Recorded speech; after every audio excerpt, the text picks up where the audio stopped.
किया गया है और दोनों को बधाई दी गई है।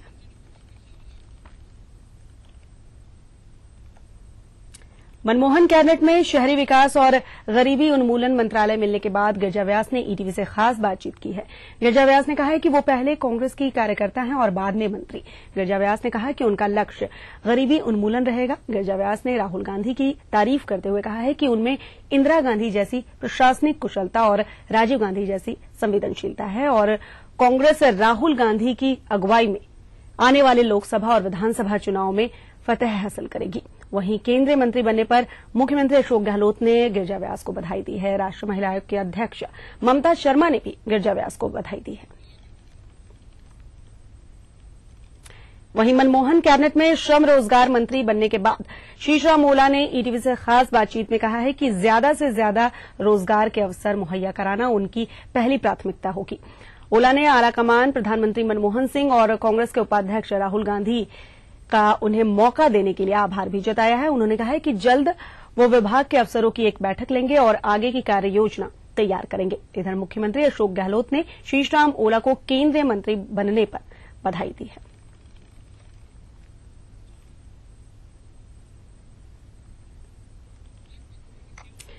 बढ़ते हैं अगली खबर की ओर। स्वराज संकल्प यात्रा के तहत वसुंधरा राजे ने कल श्रीगंगानगर में विशाल जनसभा को संबोधित किया। वसुंधरा राजे ने प्रदेश सरकार पर जमकर निशाना साधा और रॉबर्ट वाड्रा के कथित जमीन घोटाले को लेकर सरकार को आड़े हाथों लिया। राजे ने कहा कि मुख्यमंत्री ने प्रदेश को रॉबर्ट वाड्रा के हाथों बेच दिया है। किसानों के लिए जमीन नहीं है, लेकिन रॉबर्ट वाड्रा जहां चाहे राजस्थान में जमीन ले सकते हैं। राजे ने कांग्रेस के हाथ को खूनी हाथ बताते हुए कहा कि इस हाथ में महिलाओं के ऊपर अत्याचार किया है और 4.5 साल में सिर्फ लोगों को लूटने का काम किया है। इसके बाद वसुंधरा राजे ने करणपुर और रायसिंह नगर में भी जनसभा को संबोधित किया और सरकार पर जमकर प्रहार किए।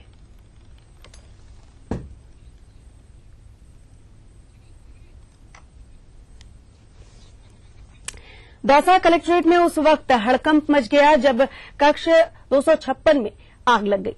अधिकारी मौके पर पहुंचे और हालात का जायजा लिया। ये कक्ष सूचना और प्रौद्योगिकी विभाग का था, जहां जिले की पूरी सूचनाओं का संकलन होता है। इस कक्ष में कोई आग बुझाने का संसाधन भी नहीं था। दरअसल आग दीवार पर लगे एक पंखे के चालू हालत में गिर जाने से उससे शॉर्ट सर्किट हो जाने की वजह से लगी। मौके पर एसडीएम दिनेश जांगड़, एसीएम छगन बेनीवाल, तहसीलदार नरेंद्र मीणा ने पहुंचकर हालात का जायजा लिया।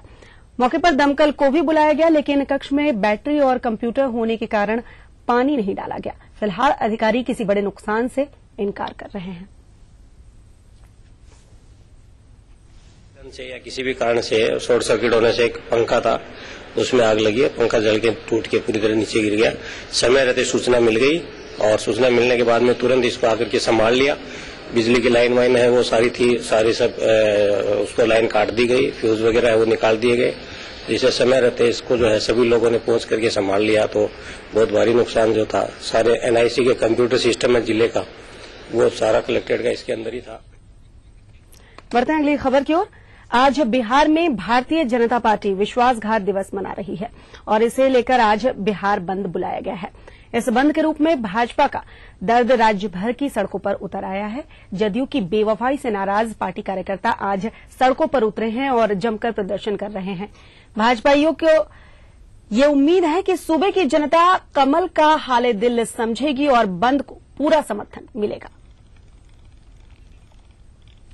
बिहार में भाजपा के बंद का व्यापक असर देखने को मिल रहा है। जगह जगह भाजपा कार्यकर्ता प्रदर्शन कर जाम लगाने की कोशिश कर रहे हैं। वहीं शेखपुरा रेलवे स्टेशन पर भाजपा कार्यकर्ताओं ने हावड़ा गया एक्सप्रेस को घंटों रोक रखा। नीतीश के खिलाफ नारेबाजी करते हुए भाजपा कार्यकर्ता उनसे इस्तीफे की मांग भी कर रहे हैं।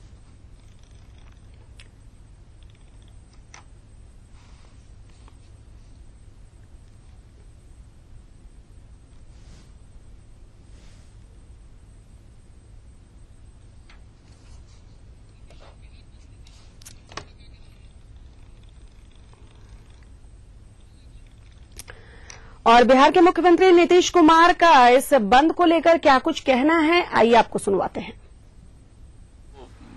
शुरू में जब आदमी हटता है तो ये सब तो खींच उतारता ही है। तो और ये कुछ बात नहीं है, ये खींच उतारने का है, थोड़ा दिन भड़ास उतारेंगे। लेकिन मैं स्पष्ट करता हूं कि मैं अपनी तरफ से इतने दिनों के जो अच्छे संबंध हैं उसको मैं अपनी तरफ से निभाने की कोशिश करूंगा व्यक्तिगत स्तर पर। राजनीतिक बातों का राजनीतिक जवाब होगा, लेकिन जिस तरह से वो कर रहे हैं, यानी बिहार की जो उपलब्धि है उसको भी बोलने में लोगों को संकोच होने लगा। बिहार के काम की प्रशंसा, बिहार की अस्मिता के साथ लगाव, उसके साथ जुड़ाव, ये किसी के खिलाफ नजर आने लगा। आदरणीय अटल जी के कार्यशैली की प्रशंसा लोग किसी की आलोचना के रूप में देखने लगे। तो वैसी स्थिति में मैं क्या कर सकता हूं? तो जो हालात हैं वो सबको मालूम है, और शुरुआती तौर पर थोड़ा दिन लगता है, फिर सब लोग यूज्ड टू हो जाएंगे। वहीं प्रधानमंत्री द्वारा सेक्युलर बताए जाने के बाद नीतीश कुमार ने मनमोहन सिंह को धन्यवाद दिया है और पत्रकारों से कहा है कि वो इसका दूसरा अर्थ न निकाले। और सच बोलने के लिए सच बोलना ही चाहिए, और देश के प्रधानमंत्री के द्वारा ये बात कहा जाना जरूर सुकून देता है, और मैं उन्हें हृदय से धन्यवाद देता हूं कि उन्होंने इस बात को कहा है।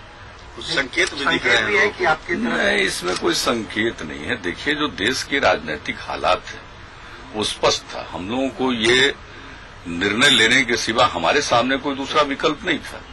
मैंने कहा है पहले भी, या तो हम सिद्धांत के साथ समझौता करके सत्ता की कुर्सी पर बैठे रहते आराम से, या फिर सिद्धांतों की खातिर हम किसी भी चीज को दांव पर लगाते।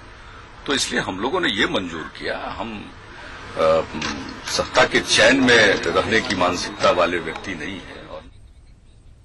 बुलेटिन में बस इतना ही। चलते चलते एक नजर डालिए तिरछी नजर पर। नमस्कार।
न्यूज के सह प्रायोजक थे Shri ultra red oxide, Bharat का एकमात्र जंग रोधक सीमेंट।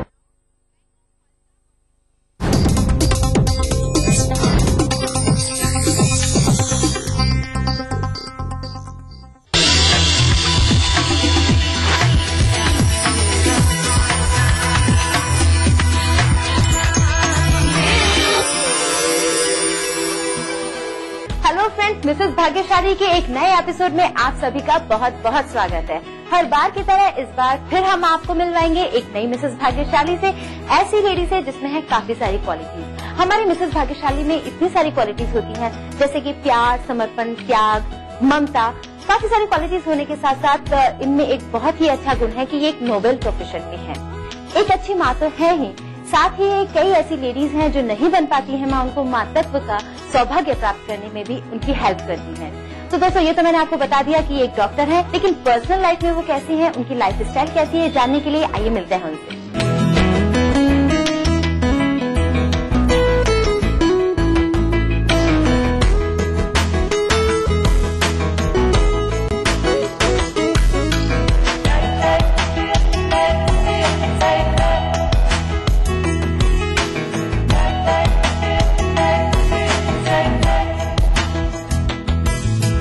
दोस्तों, मिसेस भाग्यशाली में आज हमारे साथ हैं डॉक्टर ऋतु। आइए बात करते हैं इनसे।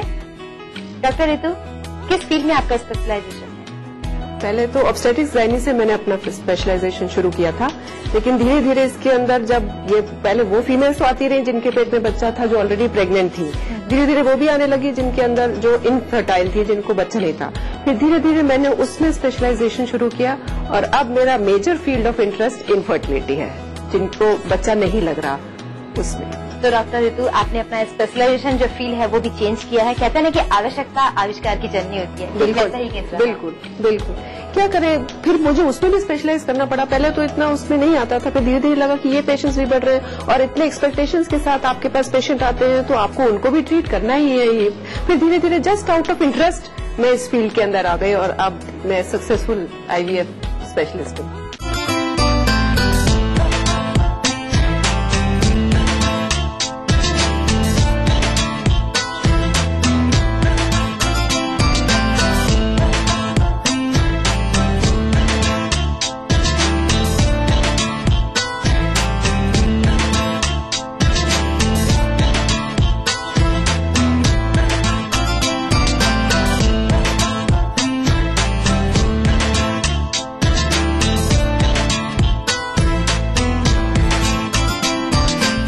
ये तो हमने आपके अभी प्रेजेंट के बारे में जाना, कुछ पास्ट के बारे में जानते हैं। बिल्कुल, पूछिए। फैमिली बैकग्राउंड आपका कैसा है? मेरे फादर एक रिटायर्ड IAS ऑफिसर है, मेरी मदर हाउसवाइफ है। शुरू से मेरी मदर क्योंकि हाउसवाइफ रही थी और उनको ये था कि क्योंकि मैं प्रोफेशनल बन नहीं सकी, इसलिए वो चाहती थी कि मेरे बच्चे बने।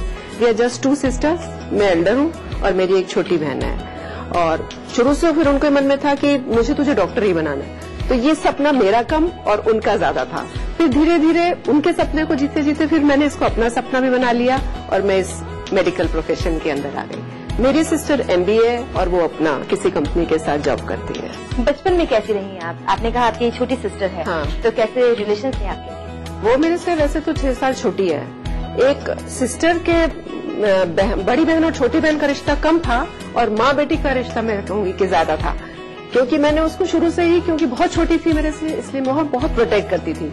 जो इंडिपेंडेंस मेरे पेरेंट्स ने मुझे नहीं दी थी वो मैं चाहती थी कि उसको मिले, और माँ बाप से झूठ बोल बोल कर उसको बाहर भेजती थी, फ्रेंड्स के साथ मिलने, रोटरी क्लब का मेंबर, ये सब उसने, मैंने उसको खूब इंडिपेंडेंस दिलाई जो कुछ मुझे नहीं मिल सकी। क्योंकि आपको पता है शुरू के पेरेंट्स थे बिल्कुल बहुत ही मतलब कंजर्वेटिव फैमिली टाइप, बहुत तो नहीं बट फिर भी वो बाहर घूमना दोस्तों के साथ, मेल फ्रेंड्स इतना पसंद नहीं करते थे। लेकिन मुझे शुरू से ये चाह थी कि अगर आपका वो अच्छा है, नियत अच्छी है, तो कोई भी चीज में बुराई नहीं है। तो वो चीज, वो इंडिपेंडेंस मैंने उसको दिलाई और हमारा, मैंने बताया ना, एक माँ बेटी का रिश्ता था जो कि आज तक चला आ रहा है। बिल्कुल, आपने कहा ये फैक्टर तो रहता ही है पहले वाले पेरेंट्स में, तो आपको इतनी फ्रीडम नहीं मिली। फिर भी कोई फ्रेंड सर्किल होगा जहाँ आप बैठकर मस्ती करती होगी? जब तक स्कूलिंग रही जब तक तो फ्रेंड्स थी, फीमेल फ्रेंड्स थी, क्योंकि मेरा को एजुकेशनल स्कूल नहीं था, हमारा गर्ल्स स्कूल ही था।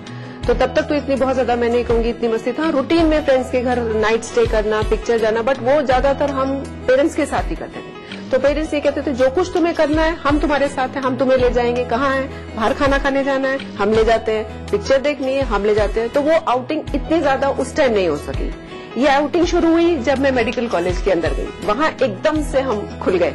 वहाँ को एजुकेशन था, बॉयज भी थे, गर्ल्स भी थी, वहाँ मैं खूब खुली और वहाँ मैंने अपने लाइफ के 5 साल दिल खोल के एंजॉय किया। अब मुझे कोई ग्रज नहीं है कि मैंने अपनी लाइफ एंजॉय नहीं की है। तो जो कुछ भी रह गया था वो वहाँ जाके सब मैंने पूरा कर लिया। बिल्कुल। क्या क्या मस्ती की आपने वहाँ? हम लोग 5 फ्रेंड्स थे, 3 मेल फ्रेंड्स थे और 2 हम फीमेल फ्रेंड्स थे।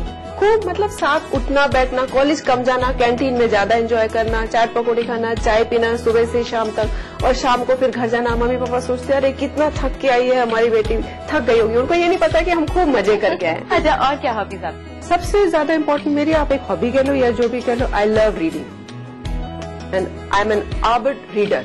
मैं बहुत कुछ किताबें बहुत पढ़ती हूँ। बस जहाँ फ्री टाइम मिला वहाँ मेरे साथी मेरी बुक्स है। बिल्कुल। कौन है और घर में? मेरे हस्बैंड और मेरे 2 बेटे। पहला बेटा मेरा मेडिकल में चला गया बैंगलोर और छोटा बेटा मेरा 11th में है। उसने देखा इतना पढ़ना पड़ता है तो भैया ना तो मैं साइंस लूंगा ना तो मैं इंजीनियरिंग में जाऊंगा। उसने अपना कॉमर्स ले लिया और वो कहता है कि मैं NID में जाऊंगा। He wants to go into automobile designing. अच्छा, आपने कहा कि 3 फ्रेंड्स और आप 3 मेल फ्रेंड से 2 गर्लफ्रेंड हैं। यस, हाँ। तो वो ग्रुप थी कुछ अच्छा अभी भी स्टिल चल रहा है। जो मेरी जो फीमेल फ्रेंड थी वो doctor Priya, she is a cardiac anaesthetist in Kerala, now at present in Mangalore. और बाकी जो हमारे 3 फ्रेंड्स थे उसमें तो मेरे एक स्पाउस है, मेरे हस्बैंड हैं, और 2 हमारे फ्रेंड्स हैं, वो अपना अपना हॉस्पिटल रन करते हैं। They are still here in Jaipur and we still meet regularly. वाकई तो बहुत अच्छी बात बताई, और इससे हमें ये भी पता चल गया कि आपकी लव मैरिज ही रही है। बिल्कुल, आपने सही पकड़ लिया। अब वो सीधे सीधे थी या टेढ़ी मेढ़ी थी, मतलब कि मैरिज तक पहुंचने में आपको पेरेंट्स को मनाना पड़ा? बिल्कुल मनाना पड़ा, बिकॉज हम दोनों 2 डिफरेंट कल्चर हैं, कल्चरल बैकग्राउंड हमारे बिल्कुल फर्क है। तो पेरेंट्स को, मेरे पेरेंट्स को तो खासकर मनाना पड़ा, because they were not expecting such a thing out of me being a very sincere child. वो नहीं सोच सकते थे कि मैं लव मैरिज कर लूंगी और उनको ऐसा करूंगी। तो पहले तो बिल्कुल एक्सेप्ट नहीं करे, बट धीरे धीरे उनको ये लग गया कि ये मानने वाली नहीं है, इसने सोच लिया है। तो फिर धीरे धीरे जब उन्होंने डॉक्टर साहब से मिले, उनसे बातचीत की, बैठे, बात की, घर देखा, तो धीरे धीरे वो भी समझ गए कि लड़का अच्छा है, घर अच्छा है, कभी तो है ही किसी से। तो फिर ठीक है, जब सब चीजें मिलन हो रही है तो कर देते हैं। आज वो बहुत खुश है, और मेरी मम्मी के वर्डिंग्स है कि मैं ढूंढने भी जाती तो मुझे इतना अच्छा दामाद नहीं मिलता जो आज मिला है।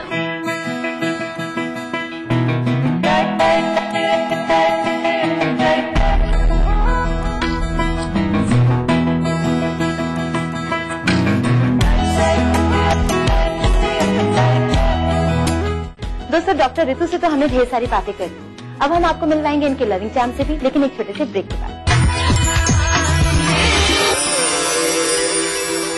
अच्छा नहीं लगता जब देखती हूँ कि जितनी सफाई होनी चाहिए उतनी नहीं है।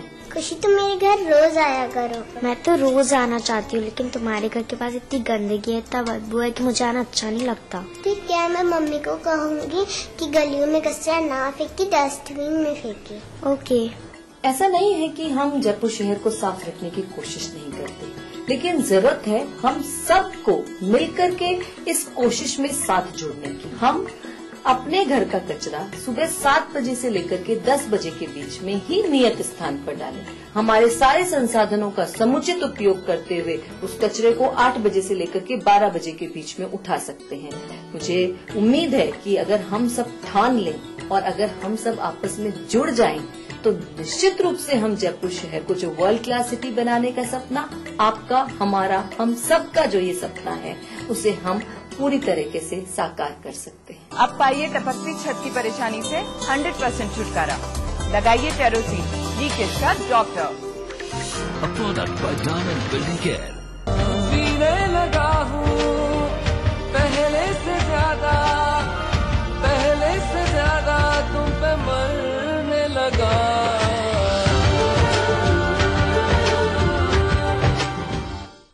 धरती पर व्यर्थ बह रहा अमृत है, इसकी रखवाली कौन करे। पानी है जीवन का आधार, इसकी भरपाई कौन करे। पानी आज से और अभी से बचाओ। वर्तमान में देश, प्रदेश ही नहीं, पूरी दुनिया जल संकट से त्रस्त है।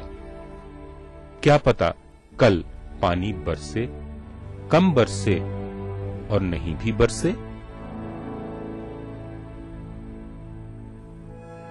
आज ही बचाओ जल, नहीं तो तरस जाओगे कल।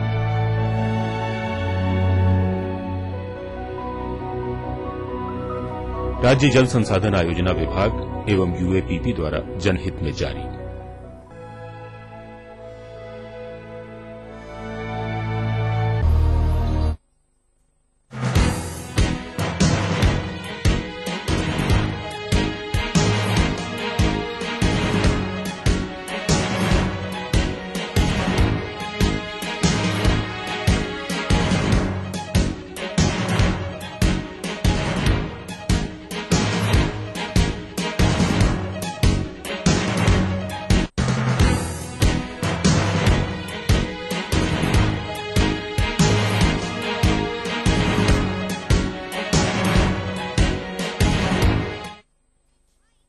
बादशाह तो कोई शहंशाह, कोई एंग्री यंग मैन तो कोई स्टंट मैन, किसी का झगड़ा किसी का लफड़ा, लव हेट का मामला आम है यहाँ। सुर्खियों में रहने की अदा खूब आती है इन्हें। अपने अपने तरीके से काम करते हैं सब इंडस्ट्री में, इसीलिए तो खासा दिलचस्प है फिल्मी दुनिया की खबरें। देखिए फिल्मी नामा इस समय पर।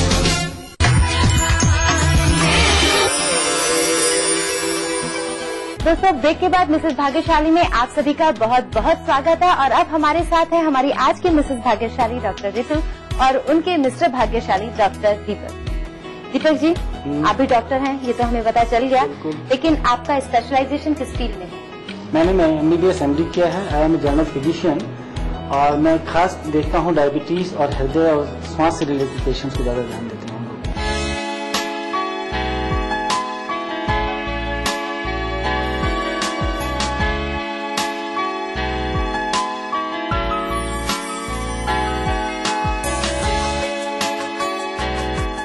आप दिल के डॉक्टर हैं, कह सकते हैं, और पहले दिल के मरीज भी रह चुके हैं। ये भी हमें पता चल गया कि आपकी लव मैरिज रही है। बिल्कुल बिल्कुल मैरिज थी हमारी।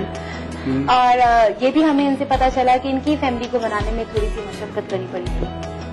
तो काफी काफी काफी चलिए, इन्होंने थोड़ा सा बताया कि मम्मी मान गई थी, फिर आप बताइए आपने कैसे मनाया? मनाने का जहाँ तक सवाल है, बहुत ज्यादा मैं खुलासा नहीं करूंगा इस चीज का, लेकिन हाँ कैसे बनाया, हमने कोशिश पूरी हमारी थी कि अगर वो नहीं मानते तो हम शादी तो करेंगे। बट इस बीच में उस चीज का इनके घर वालों को मालूम चला, तो उन्होंने फिर आगे बढ़ के उन्होंने फिर ऑफर एक बार दी मुझे कि आज बैठ के बात करते हैं। और उस संबंध में जब हमने बात करी तो वो हमारा एक एमिकेबली वो प्रॉब्लम सॉल्व हो गई। लेकिन हाँ, उसके बीच में काफी हमारा टेंस रहा, काफी ज्यादा टेंस था।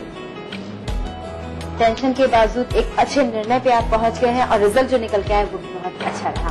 तो शादी अब की हो गई है, इसके बारे में तो हम बात करेंगे। हम बात करते हैं जब आप फ्रेंड थे, तो कैसा था आप दोनों का नेचर एक दूसरे के प्रति? क्योंकि इस वक्त आप फ्रेंड ही थे, आपको ये भी नहीं पता था कि आपको लाइक करती हैं या नहीं आप करते हैं। नहीं, उस समय तो मालूम ही नहीं था। और एक ही बैच में थे, तो बैच में हमारा जैसे 4 ग्रुप में हमारे बैच को बांट देते हैं। तो मैं जैसे फर्स्ट बैच में था, फर्स्ट ग्रुप में था, ये लोग थर्ड ग्रुप में थे। तो हमारा आपस में ऐसा मिलना जुलना कुछ बहुत ज्यादा नहीं होता था। उस बीच में एक हमारे GMM में एक प्रोग्राम कुछ ऑर्गेनाइज हुआ था, जहाँ कुछ वॉलंटियर्स चाहिए थे उनको फर्स्ट MBBS के।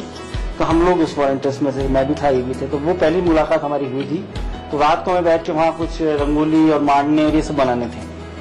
तो जब वहाँ बैठे, वहाँ हमने आपस में पहली बार बात कर ली थी। उसके बाद धीरे धीरे फिर हम मिलते रहे, उसके बाद बातचीत होती रही। लेकिन जब तक ऐसा कुछ नहीं था कि ये आगे बढ़ के इस चीज तक पहुंचेगा। देखिए, पहली मुलाकात हुई थी रंगोली बनाने से, और आज आपकी लाइफ कितनी रंगीन कर दी है इन्होंने।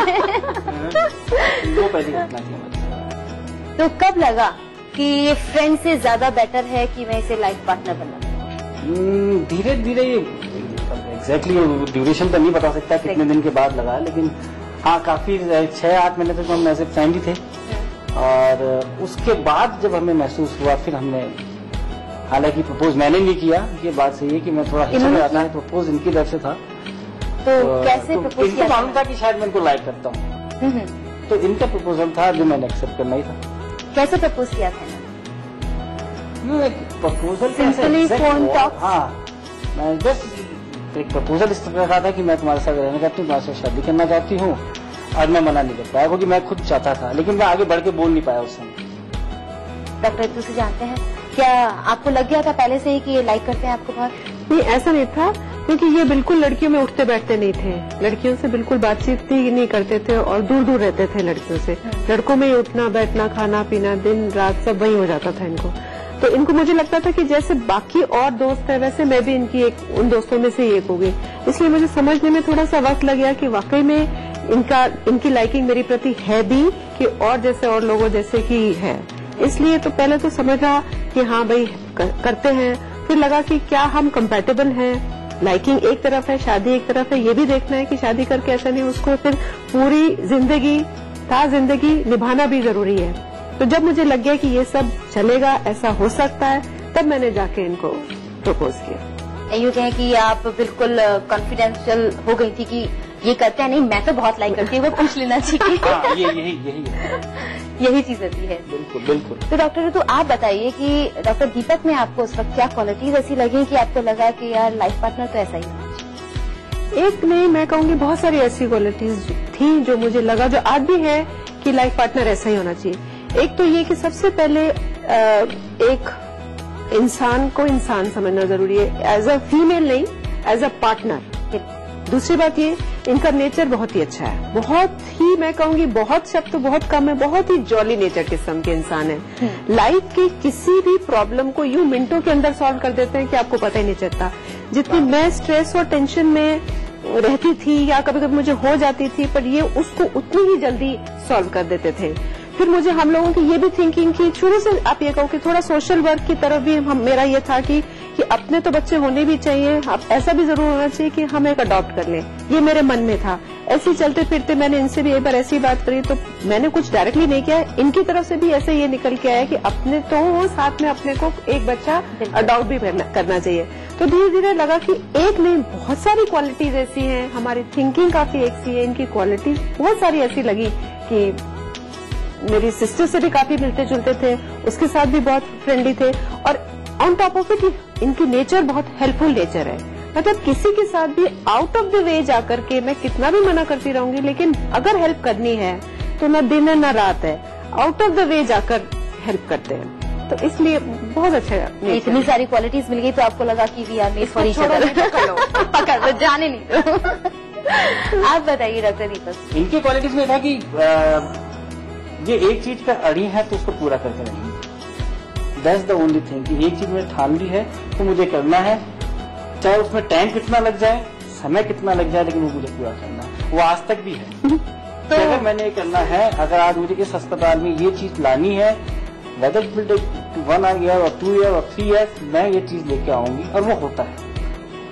तो जब इन्होंने आपको प्रपोज किया तब आप ये बात जानते थे और आपको लग गया था कि इसने ठान ली है तो शादी तो करके ही रहेगी, इसलिए अपने आप हाँ कर देनी चाहिए। ये मान ये छोड़ेगी तो बिल्कुल नहीं छोड़ेगी, क्या छोड़ा भी नहीं, जितना है जैसे है वैसे चलो। हाँ, आराम से सरेंडर कर दो।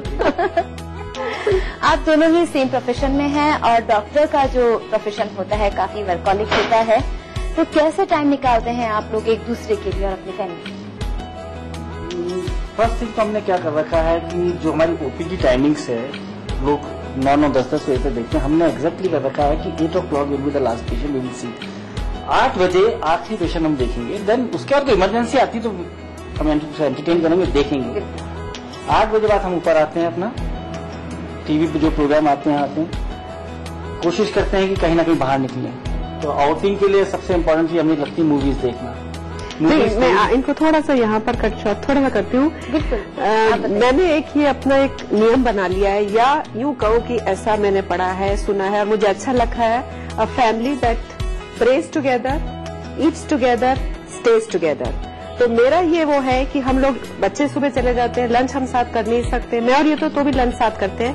एटलीस्ट डिनर, जब मेरा पहला बच्चा भी बड़ा तो चला गया, लेकिन जब वो था तो हम डिनर हमेशा चारों जने साथ करते हैं, कम वॉट में हम वेट करते हैं और डिनर हम साथ करते हैं। संडेज को हम लंच चारों जने, और अब तो 3 रह गए, तो हम तीनों साथ करते हैं। तो मेरा ये शुरू से था कि 8 बजे हम बंद करेंगे, ऊपर आएंगे, फैमिली को भी हम लोगों को अपने बच्चों को पूरा टाइम देना है। अब आप इसी बात कर रहा हूँ कि जैसे कर लिया, उसके बाद फिर हम कोई ना कोई आउटिंग का अपना कोई ना कोई आना सेंटर, कोई पेशेंट को लेबर में है, कोई इमरजेंसी है, कोई सीरियस पेशेंट है, तो हम लोग नहीं निकलते हैं। जिस दिन लाइट रहता है उस दिन हम या तो मूवी देखने जाएंगे या कॉफी पीने जाएंगे या कहीं ना कहीं निकलेंगे।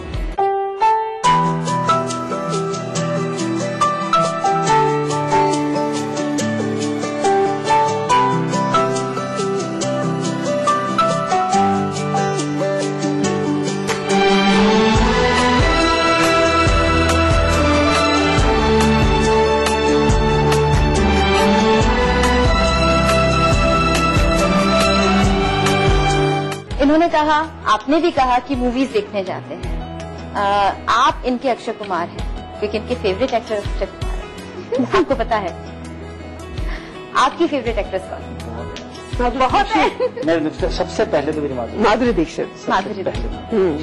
तो माधुरी दीक्षित जैसी स्टाइल तो है इनकी। नहीं भी है तो कहना पड़ेगा कि है। मैं हर स्माइल में ढूंढूंगा ना माधुरी। हर स्माइल में माधुरी ढूंढेंगे। वाह, ये भी बहुत अच्छी बात है। जैसा उन्होंने कहा नहीं भी है तो कहना पड़ेगा। तो ये जो एक अपना दिखाने वाली बात है ना कि यार ऐसा है तो बोलना ही पड़ेगा, तो ये ऐसी रहती है? नहीं है। तो जो नोक झोंक